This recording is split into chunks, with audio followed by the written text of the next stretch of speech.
दत्त जयंतीनिमित्त दर्शनासाठी सारंगखेडा येथे हजारो भाविकांची गर्दी।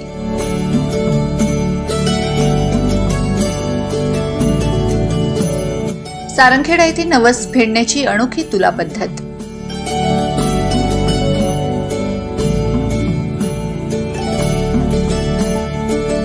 देशभरातील महानुभाव पंथी यांचे श्रद्धास्थान असलेले एकमुखी दत्ताची यात्रा दत्त जयंतीपासून सारंगखेडा येथे भरत असते। या ठिकाणी देशभरातून दत्तभक्त हजेरी लावत असतात।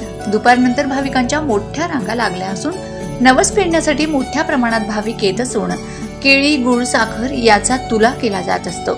आजपासून जगप्रसिद्ध घोडे बाजाराला सुरुवात झाली असून पहिल्याच दिवशी घोडे बाजारात चांगली तेजी दिसून येते।